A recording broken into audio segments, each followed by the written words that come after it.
Hi,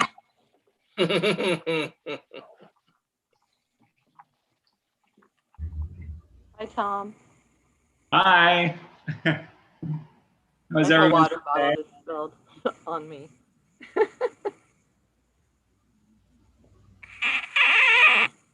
It's only 108 up here. Yeah, we're not used to this, are we? No. No, not at all. And of course, you know, being good Northwesterners, we don't have air conditioner, right? You can't find one.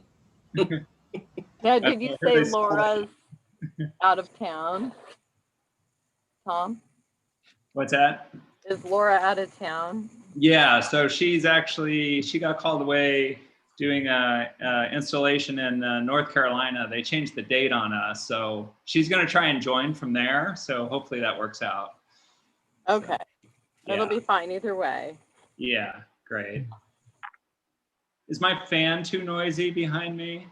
No. No, we have them going here too. Oh, okay, great. How long do you anticipate your presentation going? Say again? How long do you anticipate your presentation? You know, I don't know exactly, but I'll try.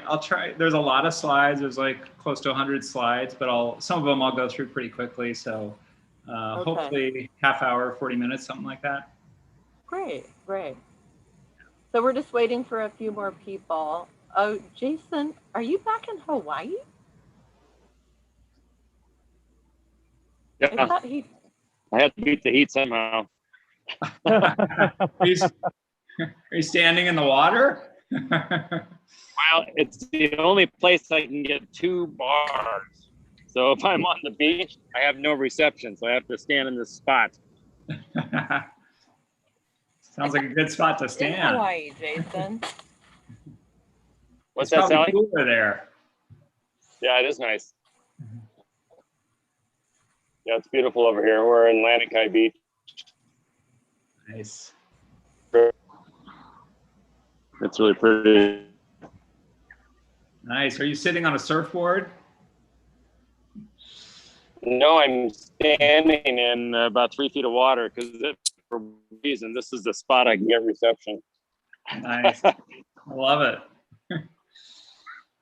Okay, see Patty. So now we're just I- waiting Yep, for Lonnie. I'm in the car, but I'm here. I'm not as fun and cool as Jason, but you know.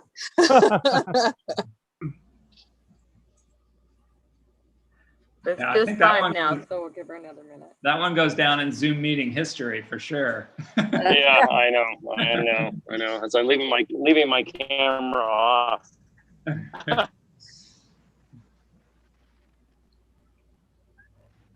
Although they've got some great public art down here, I have to say. It's been fun to see downtown. Yeah.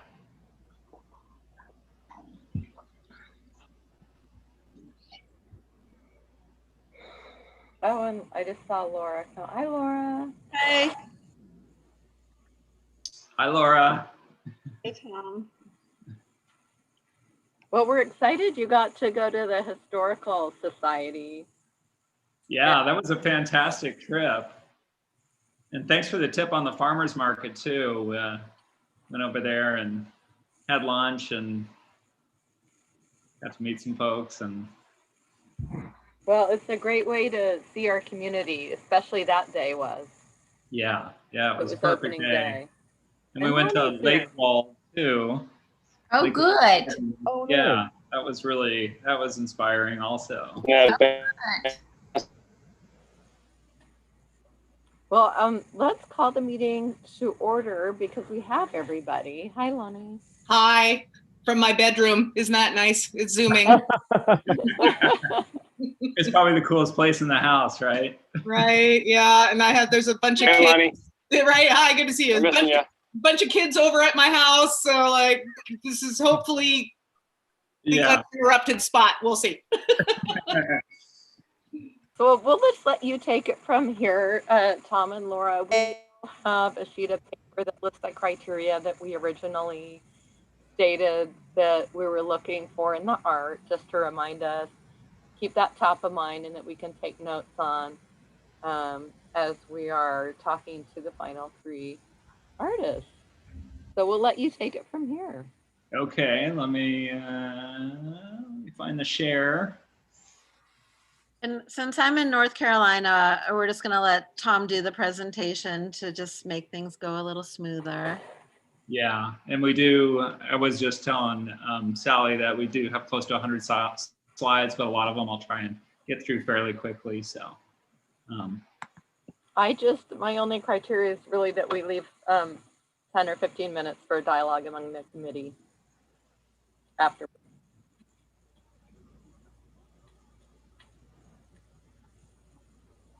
I'm not sure why it's not just bringing up my screen here.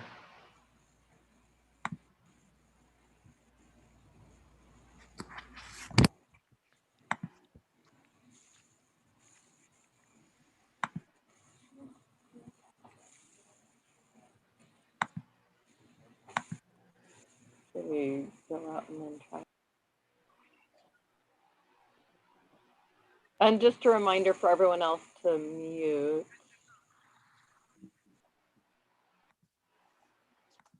Well, there it came. For some reason, it was taking a minute.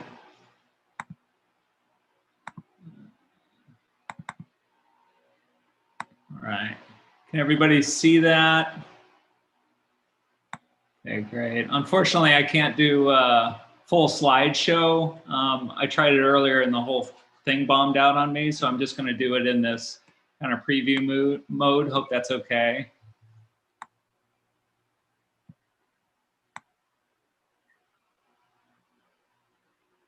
Try and max it out as much as possible. Okay, does that look good? Everybody see it? Okay, so quick reminder. So Lauren and I are an artist team, and we do site-specific art. We've been collaborating for over 20 years now. And as you can see just from this overall image, all our art is different. It's very site-specific. So we're really inspired by the place and the culture. And from that, we find sort of try to find resonant ideas that we kind of build our concepts on. So typically we do, kind of an engagement process. So part of what I'm going to do today is kind of go through a lot of different ideas that we have and talk about how we want to kind of reach out to the community with these ideas to kind of build on the artwork.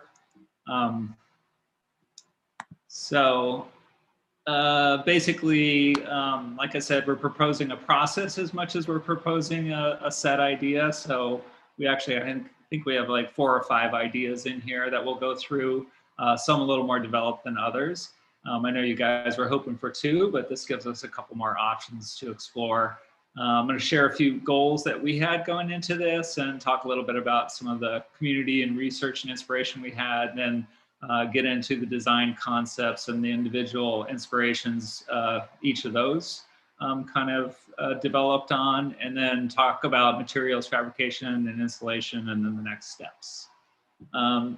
So because it's 108, my brain's a little murky, I'm just going to go ahead and read this. So one thought we had was kind of given the importance of the artwork as one of the first major public art commissions for the city of Lakewood, we wanted to ensure that the art resonates with the community. So as much as proposing artworks, we're proposing a process and have the artwork engage with the community so they are part of the art.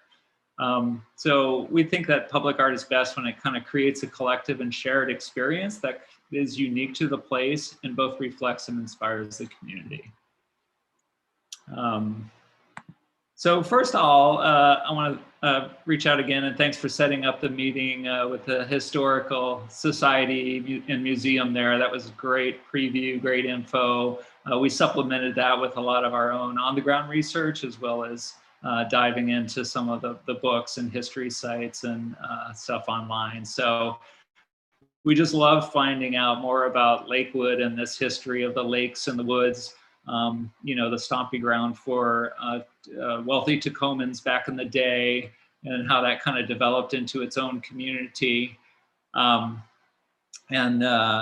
just we're really inspired by that history. And I think one of the takeaways was kind of this sense of community that Lakewood has and the area has. And it seems like there's a lot of fun-loving activities that kind of connect the community. And I think the Lakewood, the new plaza, is going to be a huge part of that into the future. Just seeing the opening and the festivals that began before COVID was really inspiring. And then just visiting the site and seeing some of the current tenants, like this Main Street Barbering, MANE Street. And she's got this funny sign that says, and she's got a hedger, and she's like, ready for your COVID-19 haircut. So we just love this kind of energy of the community. Want to tap into that. As I was mentioning earlier, that Sally gave us a tip that the farmers market was going on when we were down there, and we visited that and got a better sense of the community, its diversity, its people, some of the different interesting things. And we love this. I found this online, that you guys had a reverse parade, kind of a COVID thing, where you could actually go and visit a parade of lights in person. So you parade around it. So we love that, and can see a lot of potential that the artwork has into tapping into some of this festive nature of the area. So the first concept, we kind of were enamored by this idea that the Lakewood area was kind of built on this unique landscape of prairies, of a prairie system that was kind of bordered by these Gary oaks. And so our first concept, and I'm going to start with the concepts that are a little more sketchy, and then kind of build to the ones that are a little more elaborated. So this idea was kind of take the kind of prairie plant idea and kind of build it into kind of an icon, and thinking of the bouquet as kind of a universal icon of love, hope, healing, remembrance, etc. So I think in all these concepts, we're trying to look for something that is both universal, because the community is so diverse, that can kind of reach a lot of people, but at the same time has some specificity to Lakewood itself, be it its natural environment or its culture. So here, just a planting of various prairie plants, and just thinking of it as kind of a starting point. So here's kind of a sketchy idea that we kind of create an entrance gateway that kind of has sculptures that kind of pick up on these plants. So then just really quickly, kind of roughly dropping it into context just to kind of see how it works. That was just kind of a beginning of an idea for this first concept. And we thought this is, if we go down this road, it'd be interesting to start to explore the different forms of these plants. And then we could start to think about how the tips could be almost like these lantern or kind of luminous little pods that could glow and kind of change colors and stuff over time.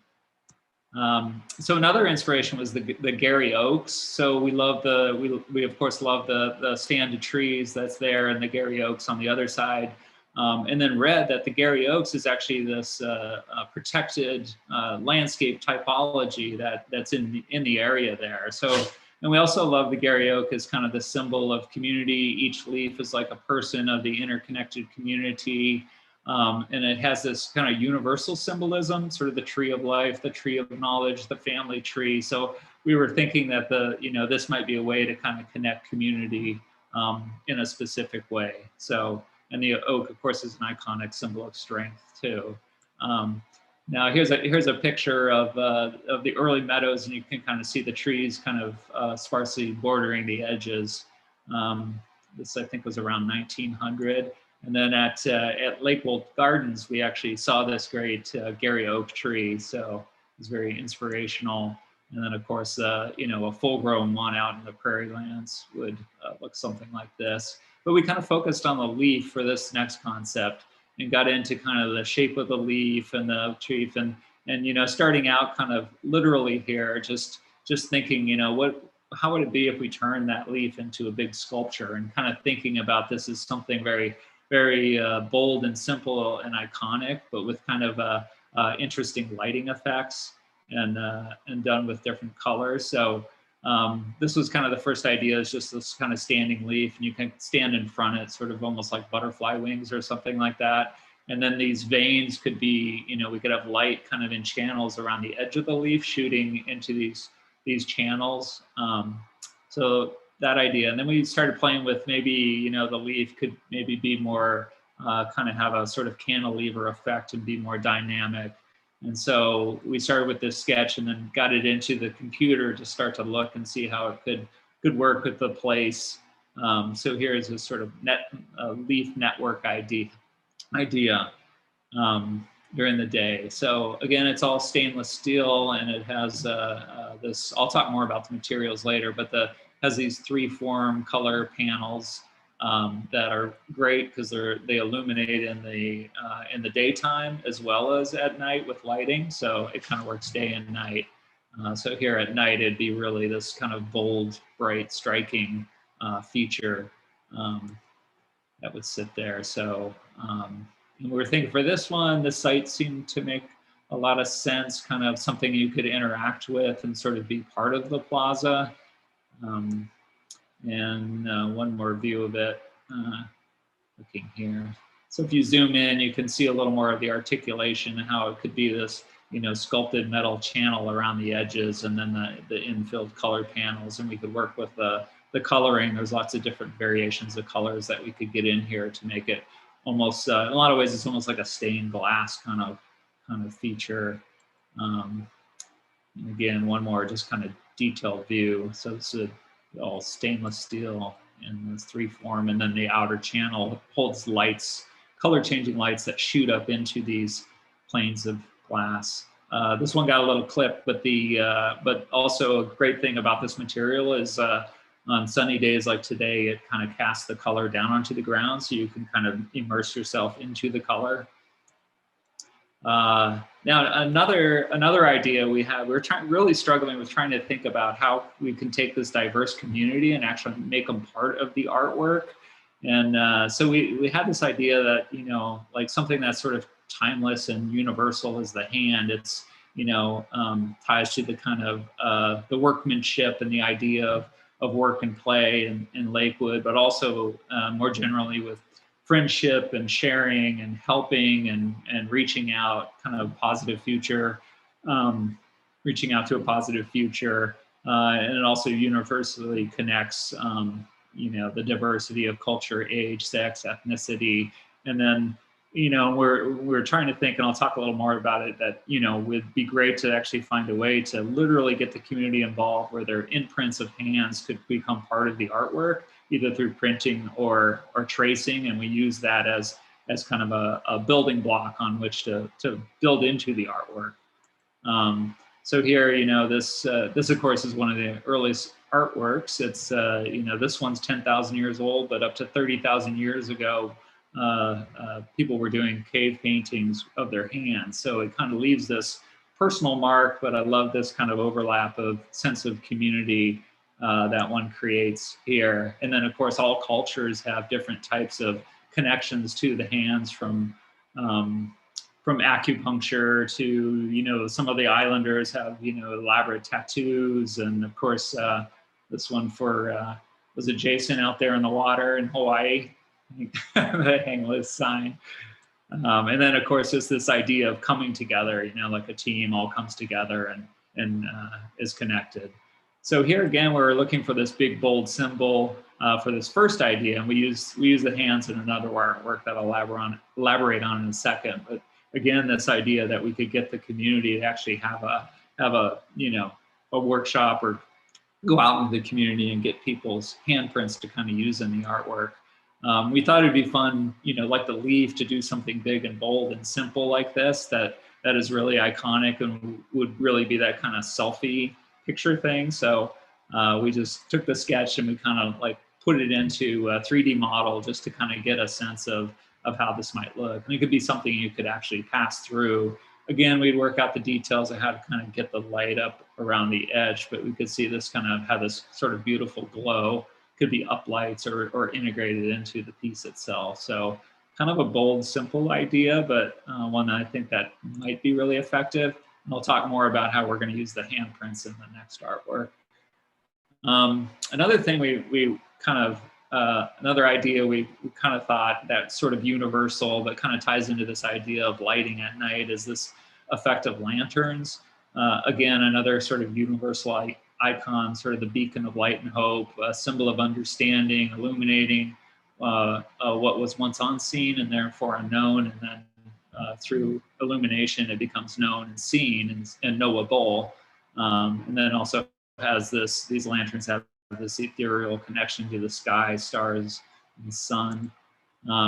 So interesting that, you know, the old colonial lanterns, given this is Colonial Plaza and they use a lot of the colonial motifs in the architecture, we thought this was kind of an interesting fun tie that the colonial lamps, they would, you know, they use these puncture systems, and it kind of made sense that they, you know, the candle couldn't be blown out, but yet you could still get illumination out. And the great thing about these, this is also a thing that's kind of used in cultures throughout the world, is that these cut patterns can kind of cast out light in an interesting way. So the lantern is not just something you look at, but also shoots the light out and can be interactive in a way.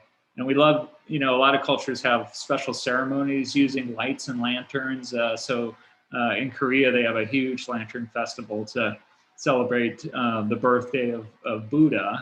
And so they make all types of these elaborate lanterns. And also one thing we love is they do these little lantern that they set off into the sky, and you can write a note in them, and then they kind of go up into space. So it's got this, you know, this amazing kind of community aspect to it. And we thought this would be a really fun thing if we explore this idea to have an event where we do something like this, some type of lantern effect, a lantern celebration as part of the artwork. So starting out with the sketch, so the idea, so we're kind of merging a couple ideas here, this sort of lantern base, kind of a tree-like sculpture that has a lantern base that uses cut handprints, and then it merges up into more of a canopy. So it's starting to combine some of the nuances of these other ideas between the hands. So here it's sort of like a abstract kind of tree, lantern tree, is what we're titling it. So, and then it illuminates from inside, so all the handprints are kind of glowing at night. So here's another shot during the day. And just to remind everybody, these are, you know, concept proposals are just kind of the beginning. So we elaborate and work out a lot of the details and elaborate how these things are constructed. But all these things are materials, and I'll share some images of the materials and the way we've used them before as we would develop any one of these ideas. So again, the lanterns kind of shooting light up. And then for leaves, we were thinking that we could use these free-form pieces that could be cut out in the shapes of hands, but we could also layer in some other forms. And I'll talk a little bit about that later too. So here's a kind of close-up detail. So you can see how the lantern on the lower part would be cut out of a cylinder shape, and so be glowing from within. And then as you merge up, it becomes panels of these handprints. So it kind of does this sort of transitional effect as you go through, and then up into the free-form pieces. And like I said, so these could be hands, and these could also be, I'll show you a project where we kind of took icons of the area and kind of used them in kind of a canopy type structure. So that's an idea we could do here, you know, so it could be hands, it could be, you know, birds, it could be, you know, leaves, it could be, you know, different things, race cars, you know, different things picking up on some of the historical elements. Again, another cool thing is that this casts colored light down onto the ground. So these forms have this kind of cast light effect down onto the ground. So the material, so all the basic sculptural structure will be stainless steel. So we often like to bead blast, which is in the upper left, which is a beautiful process that kind of captures the light. So it's not super reflective, but it kind of glows in this warm way. Another method is random orbit, kind of has a similar effect of kind of getting a warm glow of the stainless steel. In some cases, we'll paint the stainless steel too, but the stainless steel will keep, you know, obviously you won't have to worry about it corroding over time. And then tube can also do polished finishes as well. So all the finishes of the stainless steel are easy to, or touch up if needed, come out and refinish them. So big benefit there. And then the colored acrylic panels. So we often use this one like completely UV resistant, durable product called made by 3form called Coda XT. And it can all be cut and shaped and etched and engraved. So it's another idea, maybe in the tree canopy, rather than doing like cut shapes. Maybe there is sort of etching, so it's a little more subtle, and we get the hands and other shapes into the piece. But that's something we could explore. And then of course the etching, we could etch words into the acrylic or polycarbonate sometimes we use. So just as an example, there's many different colors we could use. So kind of designing the color palette to kind of transform over time. This is one we did down in Phoenix that just got built last year that was turned out really spectacular. So you get a sense of the real material and how the light really makes it kind of glow and shimmer. And this is a bead blast finish, so you get in a couple spots where you see the sun on the metal, you can see how that kind of glows. Then of course the cloud at Angle Lake Station also uses this material, so you can again see how the sunlight kind of really picks up. And then the LED light at night really kind of brings out other colors and can cast other colors, so you can do the color changing effects on it. Then this is the one I was mentioning. This is actually in Toledo, where it's a big spire, but you have these colorful elements, and from a distance you don't really know what they are. They're just kind of colorful pieces, but as you get closer, then you realize they're icons of industry for the city of Toledo. These are all products and developed, such as the Jeep. Willys Jeep is based out of there in the Toledo scale. And then something we like to do is work with the local craftsmen and artisans. And coincidentally, our main fabricator lives in Stillicum now, and our main guy that does a lot of our acrylic work is based in Lakewood, so custom edge. So it would be great to get these guys involved in the project here, so we have local people working on the piece. So, and then I think the different artworks, we'd use RGB wash fixtures, such as the lantern. One of these are like incredibly durable commercial color changing RGB fixtures that we've used many times and have an incredible longevity on the left. And then of course these RGB node strands, and so each one of these little nodes we can change the color to, so you can get all kinds of flowing effects, changes colors and dimming and on and off. And of course this can all be programmed to different festivals and events and holidays and stuff. So the artwork will always be dynamic and changing, and can have these different presences that relate directly to the community, especially if there's community specific events that we want to celebrate. We can do that with the color changing. So in a lot of our work, we've used these illuminated rods. So basically you shoot the color changing light into these rods, and they have this spectacular glowing effect, and they're basically clear during the day, which is kind of its own interesting effect. So we're thinking this, like on the leaf, this could be the veins of the leaf. We can bend and shape these things. Scott down at Custom Edge there did that for this one in Jacksonville, Florida, that we did a year or so back. But here's one in Denver, so you can see the rods themselves have this kind of cool luminous effect during the day, and then as the lights come on and the sun sets, they begin to glow, and then this one goes through a bunch of color changing effects.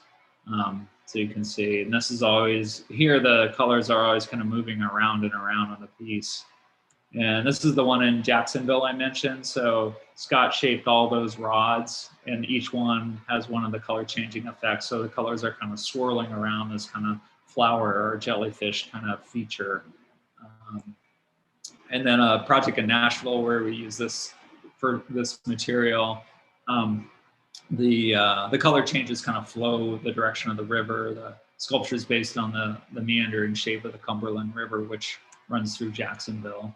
So that it's kind of spectacular. And then, so just as an example of how kind of to tie programming into some specific things. So there, the Cumberland River is kind of always changing colors with the season based on level of runoff and rain and time of day. So we kind of picked up on these changing palettes and used them in that artwork. So likewise, we would love to do something similar here, where we pick up on very specific things about Lakewood and tie that into the artwork. So, and just some site considerations. I know, we kind of pulling away. We love the sort of, the grove out front, and had an idea that we could illuminate that grove, and then sort of see the plaza as the heart of Lakewood.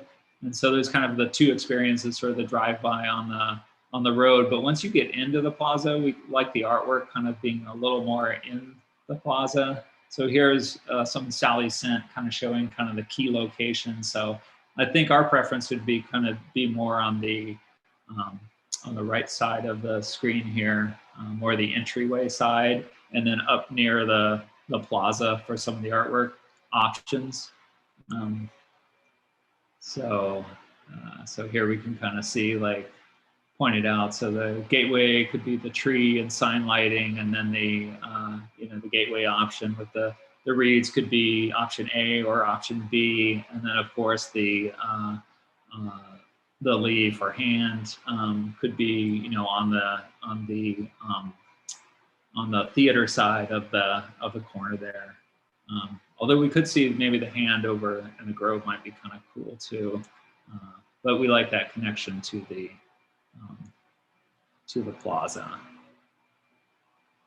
So we just did a quick budget estimate. We can, depending on which direction we go, we would love to kind of fine tune this, and we've got a whole budget sheet with everything like that can be broken down item by item. But we just wanted to generally kind of get a ballpark and one thing that's interesting that's happened now is stainless steel prices kind of shot through the roof, but I believe they're supposed to be coming back down soon, kind of like lumber. So I think getting a cost, really, a quote once we went through design would really be able to nail that cost down. So I think, talking about like the process is, I think one of the things that we really hope to convey is that this, these ideas are the kind of the first step. So I think like kind of getting the selection committee and our commission's input, we could take, one or a few of these and into the next level, and kind of, we'd love to get into the community and get their input and do some engagement with them, and kind of, just to make sure that we're on the right track and that the artwork is kind of speaking to everyone as much as possible and get them involved in the whole process. Then of course, going into design development, fabrication, and installation. So we're, looking at, and this is just kind of ballparking, and we can always compress or expand schedules, but basically looking, doing this engagement and refining kind of the conceptual design and getting into design development summer and into early fall, and get the engineer involved probably around August or so, and then start getting into doing mock-ups with materials and fabrications, and September in the fall. And then we can start the fabrication process, and then go into site prep and installation probably in the spring, and do some kind of opening event then. It's kind of what we think. So, all right, I know that was a lot, and I was probably talking too fast, but. Thank you so much. I'd like to open it up for questions. I know I've got a couple, but I'll open it up to the community first.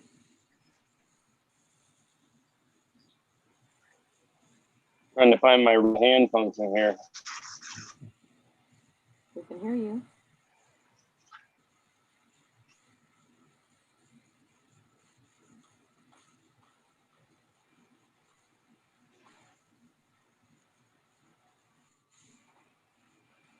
In the meantime, does anyone else have a question? Just my own curiosity, how I'm so excited that those acrylics are UV stable. Do you have a sense of how long that lasts? Is that a 20 or 25 year or? Yeah.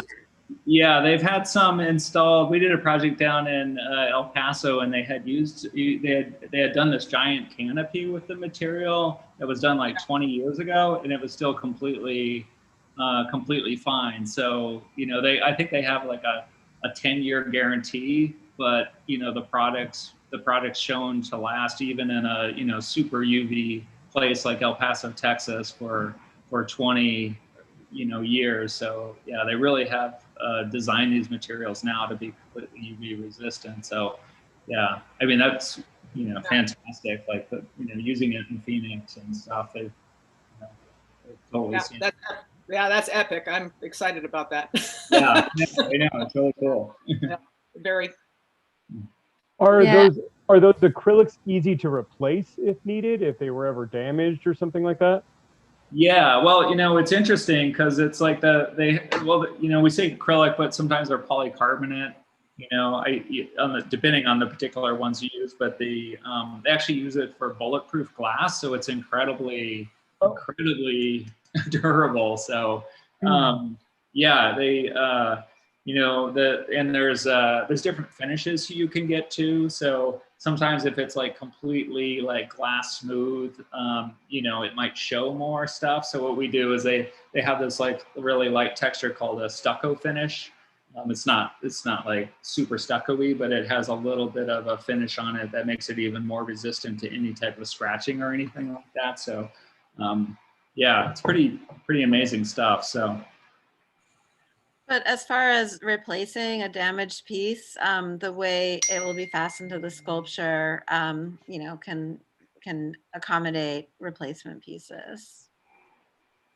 Yeah, and that's what typically like the project in Jacksonville, we had some big panels of it. You probably didn't see because I just showed a night shot, but in the day behind all those bent rods are big panels of this stuff.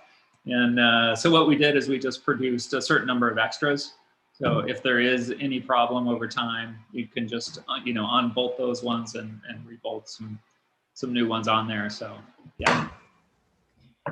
I'm sorry if I missed this. This is Patty.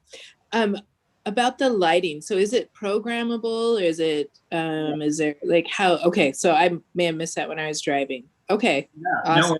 Totally programmable. And then each we do these. I've got them here. So we got these little node lights. So let's pull one out for you so you can see my screen or not. But they're just these little guys here, but they're completely weather resistant and waterproof. And so, but within them you can program any color you want and any brightness you want. So you can imagine the whole string of them. You can have color changes kind of flowing through the piece. And so that's what we've been doing a lot with these things. They're a pretty amazing products. So you really not only do you change the whole thing in color, you can change parts of the sculpture in color. So the color is kind of moving around in different ways. And then we can like get into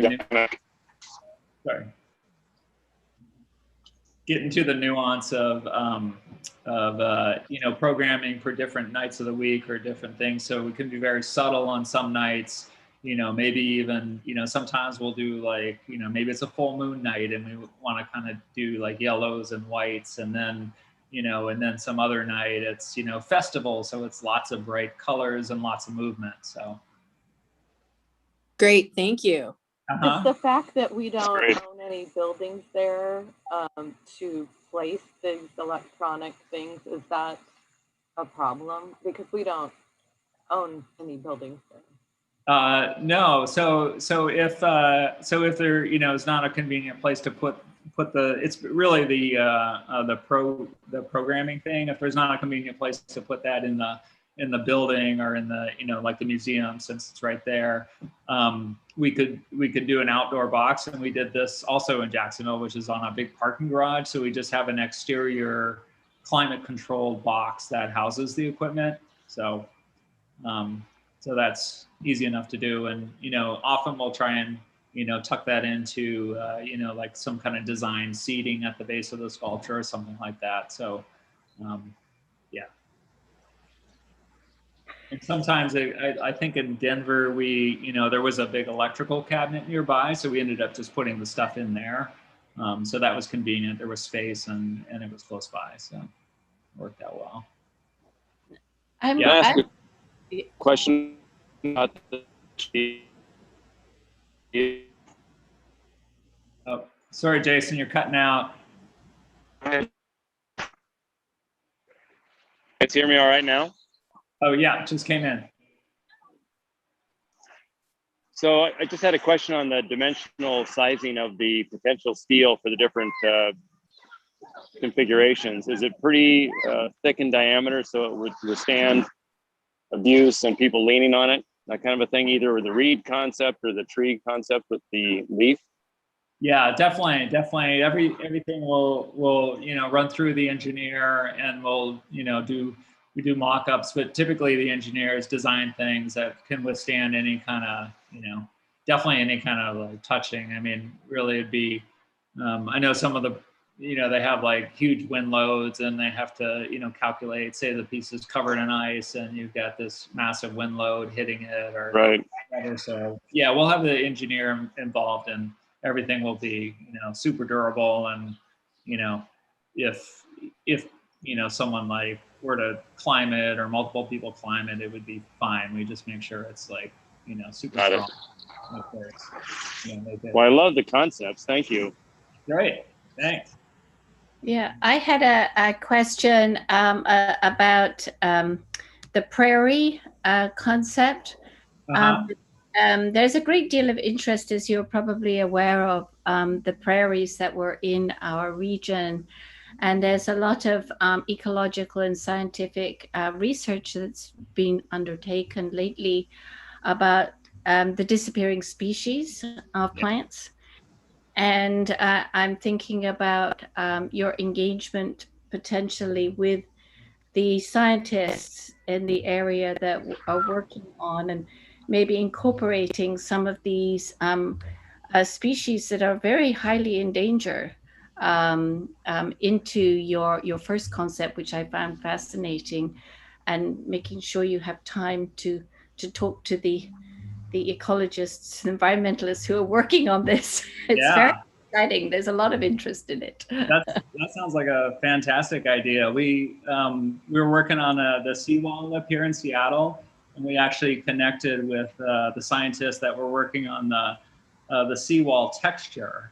And so they were doing studies to understand what types of textures created habitat for different types of species in the tidal zone. So at different levels and different layers. And so we really, through our kind of shared experience with the scientific team, we actually came up with this idea of biomimicry, where we took creatures and abstracted them, and they actually created textures that were more inviting for those same creatures. So it was this kind of fascinating kind of tie between the science and the art that actually ended up becoming an ecological habitat that they're now using in studies, and showing wow, this this texture on the wall really has this increase of biodiversity. So that would be fantastic to do with the scientific community on the prairie grasses. So. Yes, definitely. It's very exciting, the possibilities there. Yeah. Good idea. I have a question. So my question is, you gave many concepts rather than two really fleshed out designs, which poses some issues for us, because then the budget's much more open and we don't know exactly what we're getting in those two designs, and we're on a tight time frame. So my question is, you talked about having them pieces be internal, like lighting the Gary Oaks, from what I understand, lighting those. So for the drive-by, you've got the Gary Oaks lighted. And then would you have one or two internal ones? And would they be across from each other at that entrance inside the plaza? Yeah, so I think the idea here was kind of by sharing, lots of these ideas. I mean, typically what happens is we kind of, pick one and we run with it and stuff. But what we find out what happens sometimes is like that one concept that we run with might not be the one that's really connecting to the community, because we haven't really had the ability to engage fully with the community.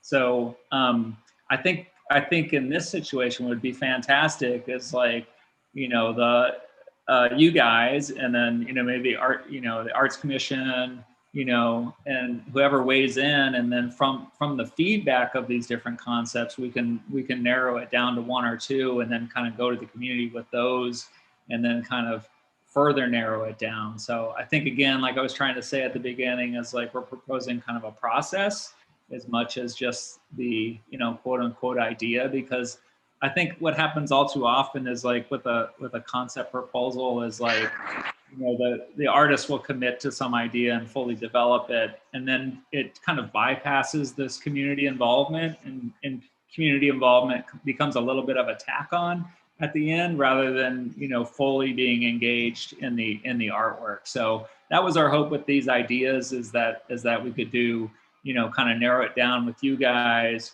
and whoever else that you think, and find the ones that you got. I mean, since you guys know Lakewood and the community much better than we could, you could help us kind of find which ones you think are ones that you think is best, and then kind of pursue that. So. Well, what it does do is it, particularly as we're so early in our process of public art making, it's a wonderful way of bringing education about what Lakewood is trying to do to the community, and really on the ground floor right at the beginning. It's a great PR move, as well as being educational. So. Yeah. So how do we know kind of what we're getting for our money? And we have a very loose budget. How do we know if we're getting one piece or two piece? How does that work? I think the ones where we showed one is we felt like the budget would take care of the one, but I think the reed ones would be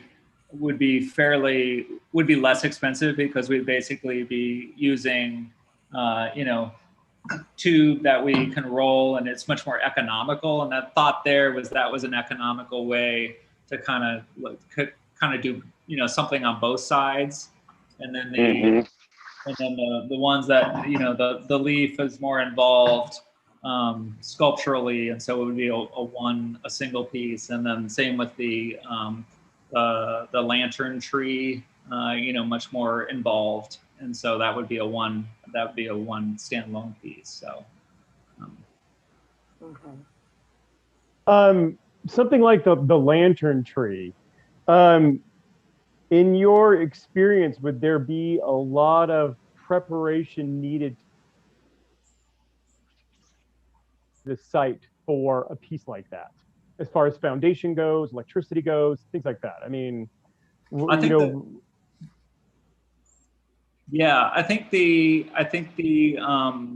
preparation would be pretty simple on something like that. I think we would basically just have to, could even like come in and bore a hole and sink kind of a deep single footing, and put a base plate on it, and anchor it in, and then just basically hoist that piece in. Maybe it's one piece or two pieces that then get attached. So I think same with the big leaf, that would be pretty simple. They also have this thing called it's called screw piles. We actually come in with a machine, and it's basically a giant screw, and so it's not like a cut and pour kind of foundation, but it's this giant screw that goes into the ground, and they do it until it hits a certain amount of resistance, and then you can put a base plate on top of that too, and then just come in and then go base plate to base plate. So yeah, I think installation wouldn't be too bad. And then I think for the Prairie Reed would be two of those foundations. So. And so, and if you don't mind me asking, like, where would some of the fabrication be taking place? Like, if we had the opportunity to maybe film some of it so we could share it across our social media platforms if we wanted to, like, hey, the process of just to get the community engaged with the process that's being taken place. Yeah, I think that'd be great. So the main fabricator we use is here in Seattle, even though he's living in Steilacoom. He commutes up, and his shop is in Georgetown, which is just south of the city. And so yeah, that would be great to kind of post updates as the whole thing's progressing. And I love that idea of like kind of doing like a video series almost, and capture some of the meetings and kind of how. I think people love it when they see like, okay, here's some, sketchy conceptual ideas. And then, we had this dialogue with the artists, and then from what we said, that kind of, that helped evolve the artwork in a certain way. So I think that would be cool to kind of like do a whole process. Like someone was mentioning, this could be a real educational piece to the project, instead of kind of coming in, here's the artwork, and dropping it in, and so exactly, yeah. Well, thank you. Yeah. So who does the community outreach piece? That sounds really extensive. Is that something that the city does and you direct us, or do you just take that and run with it? Well, I think it would be a partnership. So I think obviously we would just find the right venues. Maybe for some of it we could do, I don't know how long we'll all be Zooming instead of meeting in person, but it could piggyback onto some other meeting that you're having, or we could actually go and we could set up at the farmers market or something and have some one-on-one engagement with people. Laura and I did a cool one. She's out in North Carolina now, but we did a fun one where we actually kind of had the community engagement create an artwork while we were there. We had them write down ideas for art and onto these colorful strips of paper, and then we kind of hung these strips of paper, and we had a color changing LED light kind of shining on the paper, and it created this, what we call kind of an idea cloud or a creative cloud. And so as more people kind of input onto these strips of paper, the cloud grew over the course of the night. And so it was pretty cool. And we did that during, they had an art walk event. So we just kind of set up, kind of in the art walk area. So we could totally set up in some kind of community event and, kind of do it that way. So.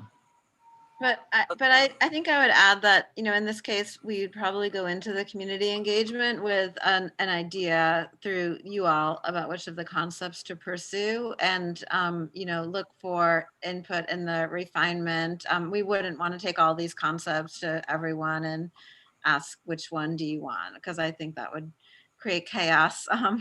And people would be disappointed. So, if it was the hands, obviously there's a great community engagement process that could happen with that. And then with the others, just getting people familiar with the idea, what was our inspiration, and just really, I think making people feel like they're a part of it would be the goal with that.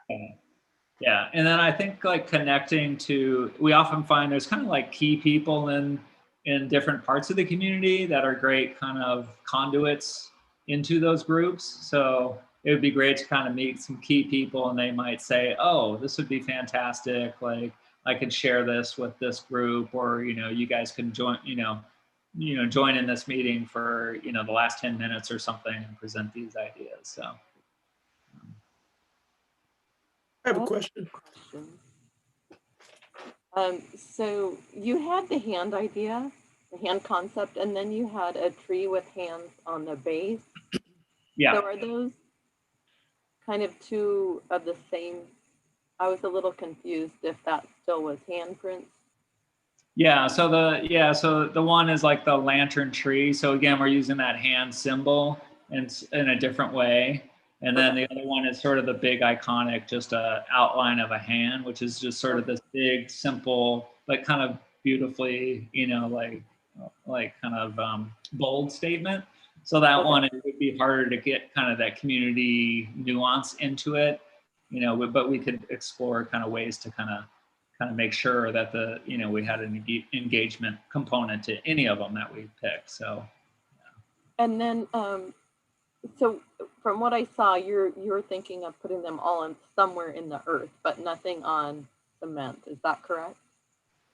yeah, it seems like just those areas you identify were also the ones that we identified, and so I thought that seemed like the best kind of locations. But over on the main roadside area, the more active side, it felt more like a gateway in, rather than being on the more residential side.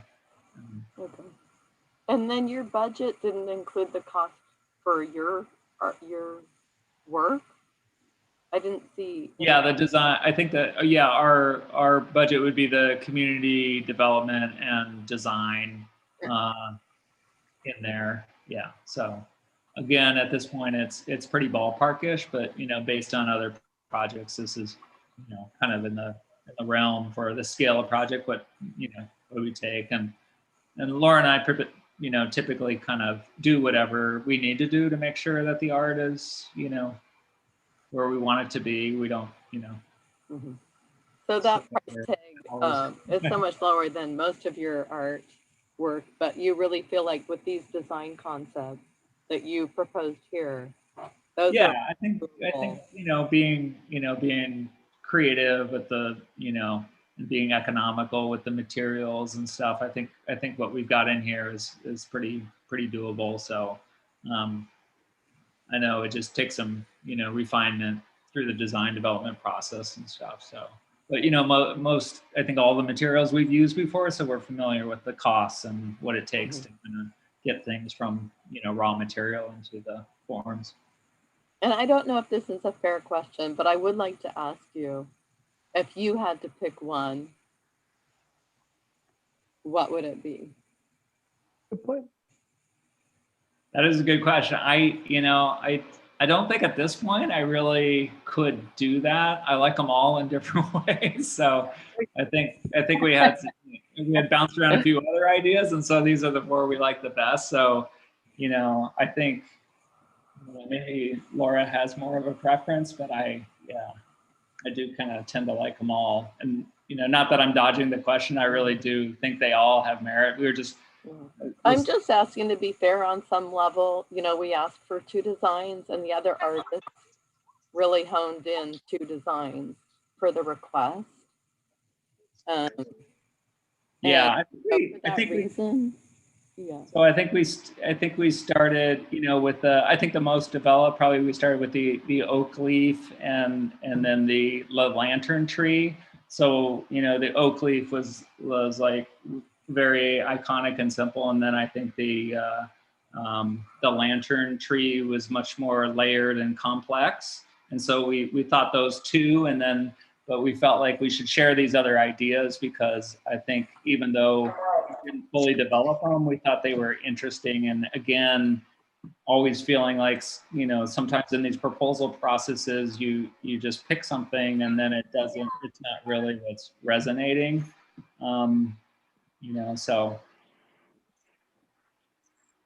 That's helpful, thank you. Yeah. During your research of our community, was there something about us that stood out to you, that kind of intrigued you the most, that you learned about our community? There was so much. Laura, did you want to chime in? I've got my. I really like that garden we saw, and just the history that was, just it was like this hidden treasure almost.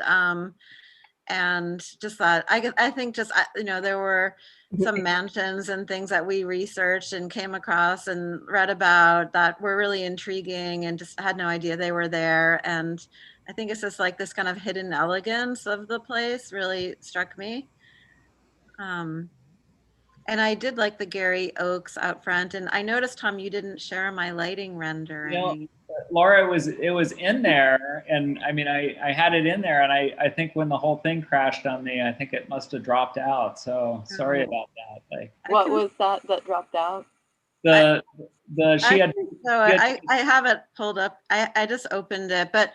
Oh yeah, go ahead and show it, Laura. I noticed that it was missing. So yeah, I was so bummed. Yeah, so she had. Oh wow. I just like when we were just playing with ideas, just in Photoshop, took there was a sign that was hanging by these trees that said Lakewood, I forget the colony plaza. And so I just like this juxtaposition of lighting the trees and that being the wood, and then this circle representing the lake. So it was, kind of a divergent from what you were requesting, but I couldn't resist trying to explore this. So I think for me, I like the idea of the tree, the oak leaf, with the idea that maybe, additional funding would come up in the future where you could light some of these trees and just really create the story that is the lake and the wood. So. Yeah, and sorry that dropped out, Laura, because I thought it was a kind of an important point too, and maybe there's a way to kind of at least get, maybe the most prominent tree or two kind of lit. The ones out in the front are the Gary Oaks, so to light those would be, I think, pretty dramatic. Right. And so okay, so this is important. So I was assuming that no matter what you did, lighting those Gary Oaks was part of it, but is that not the case? I mean, we could, I mean, it's all just a question, I guess, of where we want to, invest the money, but to get lighting, electrical services out there, and, the color changing effects, and I don't think we could do the sculpture and lighting the trees. Okay, yeah. So when you say you like the Gary Oak leaf concept, do you mean that one iconic piece, not the lighting of the? I don't know. I mean, I really like Tom. Like, I could see any of these really being developed and being really interesting. So I guess that leaf image seemed iconic, and it kind of spoke to the plants of Lakewood and just the gardens that we saw, and knowing that there probably isn't the budget now to illuminate, especially that grove. Those trees are enormous, but maybe in the future, you all might consider additional lighting in some of the trees out front or the grove. I mean, it would be spectacular. It would be really helpful. I know City Council really liked that concept. If you could just put a note of if you were to light those trees, what it would cost. Okay. Yeah, the other thing, I mean, I think just that the sign with the neon circle would be pretty inexpensive. So that plus the oak leaf could kind of get at that Lakewood idea, kind of abstractly too. Yeah, and I'm glad you brought that up, Laura, because I was also trying to say that too. Just maybe there's an opportunity to say, okay, here's what it would, if we're setting up a program system already that we can tie into. So we already have the cost of that kind of in the base budget, and then say, okay, to run a line and do like a light on the tree would be X amount, or 2 trees, or something like that. We could kind of give almost a range of what those costs could be, and maybe it could be expanded over time, but maybe there is an opportunity to kind of do, like you're saying, one of the Gary Oaks or something as the entryway. So you have something kind of in the drive-by. The drive-by experience is the illuminated tree, but that is having a visual dialogue with what's going on deeper into the plaza with the oak leaf or the reeds or something else. So.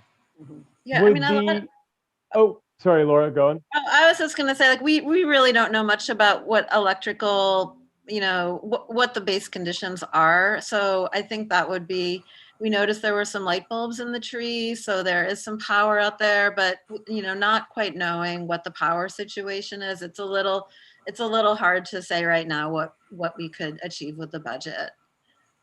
So we're open to developing any of these ideas and pushing them and doing the most we can with the budget. And how does that translate to your current designs? You went out on the site visit and they talked about the power and the amps. So obviously that's adequate for what you're proposing.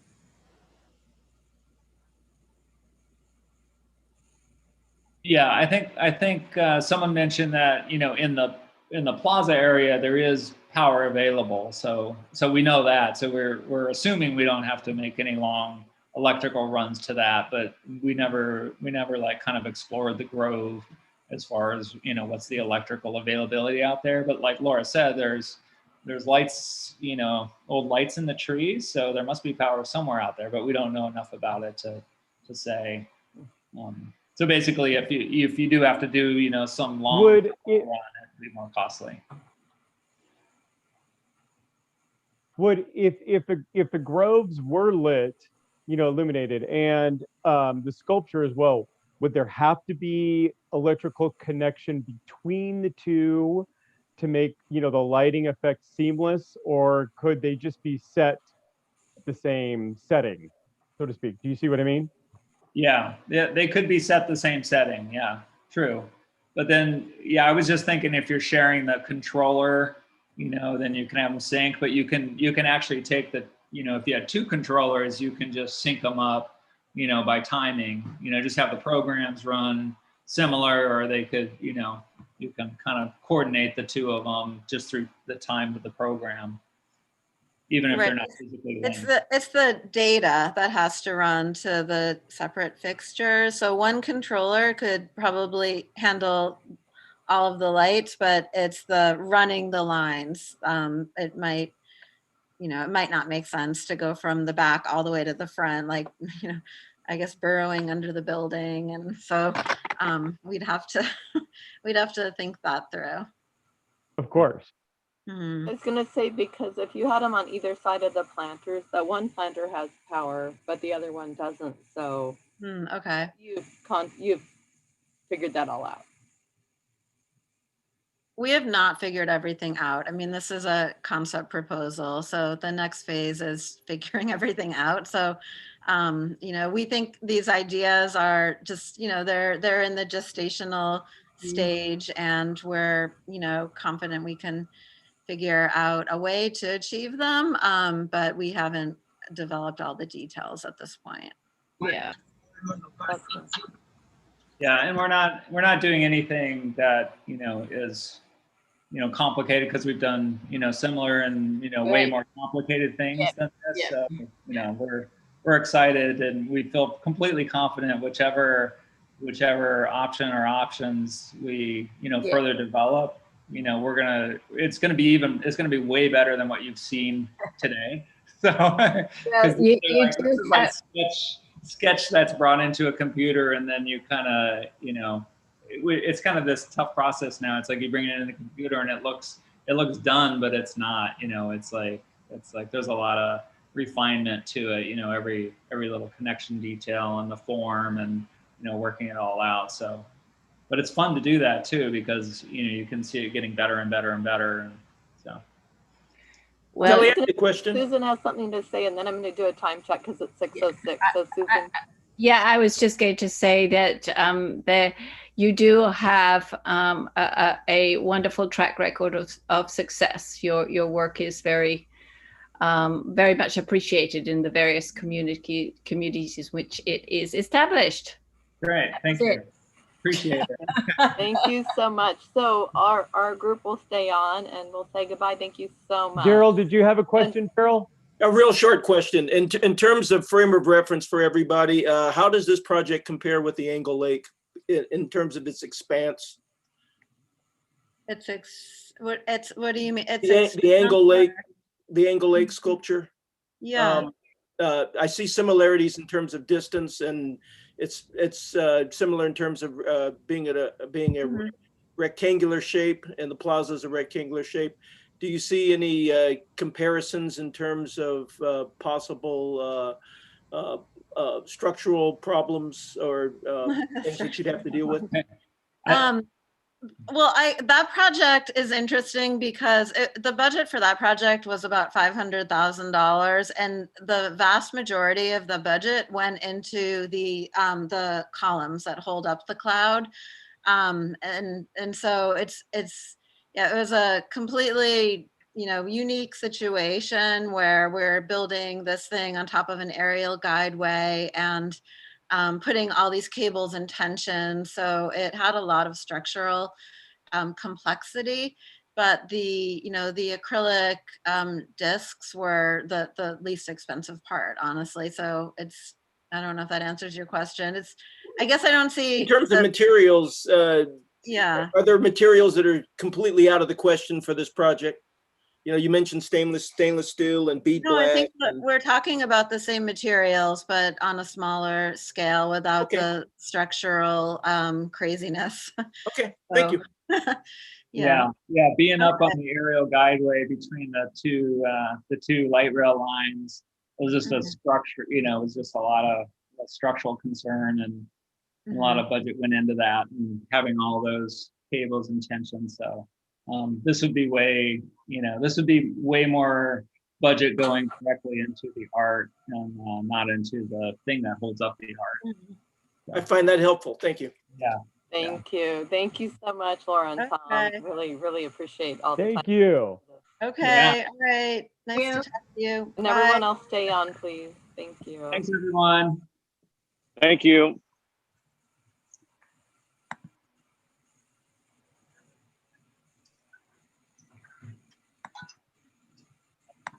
Wow, that was amazing. So I loved it. From here, committee.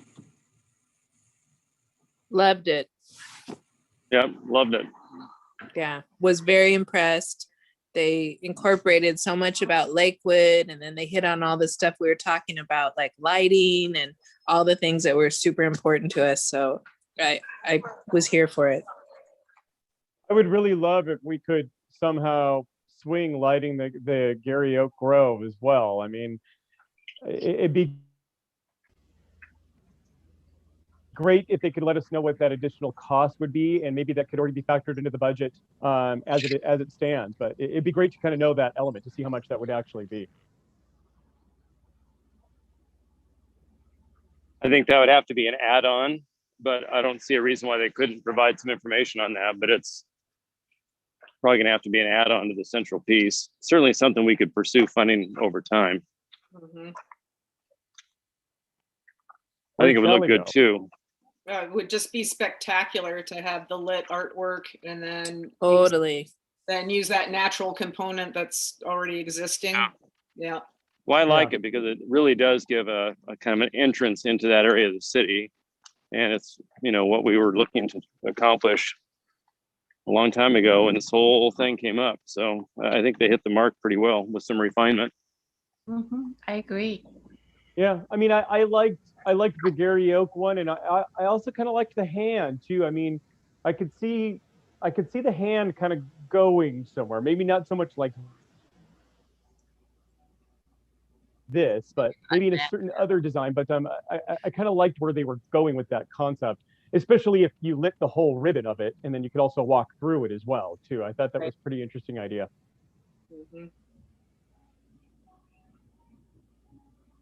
And the reeds were cool too. I mean, that could be really iconic and different too. But yeah, I think the oak leaf somehow with the tree and the lit areas, the reeds, the whole thing. I think they could do any number of good ideas and refinements with those. And Susan, I got to give you credit on the endangered, native species. I mean, that was an amazing point to put it. There is actually a lot to put out there, because if we did take it in that direction, there is a tremendous amount of interest in the species that are being lost in the Pacific Northwest right now. It would be very pertinent. Yeah, exactly. I really like. We're getting a lot we're getting a lot of heat on the oak trees right now, so that's also good. A good Yes, one. yes, we are. We are indeed. So sorry, can you hear me? Now we can. Yeah, sorry, my computer went off, but so I missed that dialogue, but were you talking about maybe two top concepts of the ones that, do you think we could agree on that on this I don't think we need to call? right now. Do we need to do that right now? Why don't we wait and see what the other two artists do, and then we can figure out where we hone in. I agree. Let's give it. I'm okay with a little bit of ambiguity. It's part of the creative process. It is. Okay, and we so- can still watch this, go back and watch this on YouTube, correct? I mean, because it's all being recorded, correct? Mhm. Yes. Nikki? Yes. Yes. Yeah. Sorry, we're sharing. Yes, you'll be able to rewatch it. And I think it'd be helpful Okay. if, I guess then if you want to email me, if you do of the concepts, think like, hey, this big hand definitely wasn't my favorite, but these other two were my top three. I mean, I understand it's a work in progress, but we'll have to we'll have to start thinking about what the community would like best. Well, yeah, I agree. I think part of the process here is we're supposed to be those representatives of the community. I think we can certainly have some more outreach. We need to define what that's going to be. Yeah. But this committee is supposed to be the diverse, broad-based sort of subcommittee that brings us forward. So, Mhm. you know, I'm hesitant to, you know, create art by too much of a huge committee, because otherwise we'll never get this thing done. And Yeah, I think we've you're got a lot of totally strong right. voices here. There'll be too many opinions. Right. You're Exactly. totally right, Jason. I wasn't even going to touch on the community engagement portion of it all yet because I wanted to see what would happen, but that would turn into a nightmare. Yeah. Yeah, You know, and so- if they've got 30 grand there in that community engagement / design process, we can further hone what that means and maybe scale it down to something that's doable. And then we can decide maybe some of that 30 we can put into the lighting. If we were to choose these folks, we could put into the lighting of the Gary Oaks across the way. I mean, we can always play with those numbers a little bit, but. Well, and I think some of the community engagement, I mean, maybe I'm not interpreting this right, but like if you talk about the lantern tree, you know, maybe we have, where I see the community engagement on that is perhaps we have people submit a tracing of their hand, and then we, you know, have them submit a story that goes with it, and we select, yeah, you know, 100 hands or something. And that acrylic is engravable too. I was looking at that, like maybe that's something that could be worked in somehow, so people could buy them as being commemorative. I mean, this is way further down the road. I love that. But Yeah, I was great thinking about ideas. that. Yeah, and I thought that could be a really good story, and maybe you could use some of the community engagement money for this video portion that you guys were talking about, because that's going to take a dedicated source to kind of follow it down the road. It's closed until 3:30, but it opens at 3:30. And I think, you know, what we can remember is they've done this community engagement before. So I think if we said, hey, these are the two concepts we really like, then they would develop the community engagement piece around that. I think so too. And we would have to kind of help define what that community engagement scope is. I know we want to have some, but I don't want to open this up to, I mean, we've been doing this now for how many, at least 2+ years. Yeah. With artist number 1 and now artist number 2, 3, and 4. You know, I just think we got to trust ourselves a little bit, but yes, have some more community involvement to the extent we think it's helpful. And I think there's a way to do community involvement and engagement that you appear to be engaging the community a lot more than maybe we really are. So I think that's something we could, you know, we want to make sure that they have the input, which I think is great, but it does need to be controlled a little bit. Yeah, I agree. So just a reminder, as this call comes to a close, that we'll have tomorrow and the next night, and then at the Arts Commission meeting on Tuesday, we're supposed to make a recommendation to City Council. Yeah. So if we don't narrow down their 5 concepts, we're supposed to have 2 and narrowed it down to 1. Now we have 5. I really think we need to narrow it down to 2, and it doesn't mean this specific. Then the next step after that, after we make a recommendation, is the artist has a couple months to hone that design. So it's still quite flexible. Do we have any leeway in that schedule?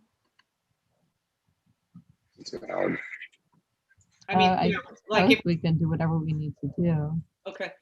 But we're on the agenda for City Council for the 12th for the study session to present our recommendation.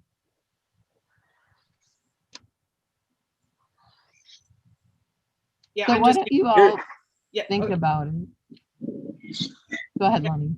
No, I was just going to say that, I like that this group of artists is proposing a little bit of a process. They're not just plunking a finished design in front of us and saying, take it or leave it. But that's where we would maybe, if we choose this idea of going through the process, that we may have to lengthen the time frame a little bit, because we're going to be working back and forth with them to refine the design. So right. And that was a big thing that we scheduled in that we didn't schedule in before. So we're paying them for these 2 design concepts, and then the finalists would work a couple months going back and forth with us and City Council to tweak it to get it to the point where it is final. So it's not an end all making this decision. Right. Yeah, and you can get community feedback pretty swiftly if you design, a format that has a containment element to it. You can invite people to do a little workshop, etc., etc. It can be done pretty swiftly. Yeah, I'm really not worried about that at all with their experience. I love what they had to say and the different ways they've done it, and the community will love it. And yeah. So why don't you all email me, just as a point of reference, if you can, what you think your top 2 choices would be, or maybe number them 1 through 5 of the 5 concepts. Right. We'll have to do that, and so why don't you just take some time to rethink that? And I'm sorry I can't send you the information because he didn't send it to me yet. And it sounds like a very big file. But you can rewatch it, like Earl said, on YouTube. Yeah. Does that sound good? Uh-huh. Maybe while it's fresh in our minds still. Yes, fine. Okay, I'll send you all an email. Thank you so much. Thank you. Thank you, everybody. See you Thank tomorrow. you. Super fun. See you tomorrow.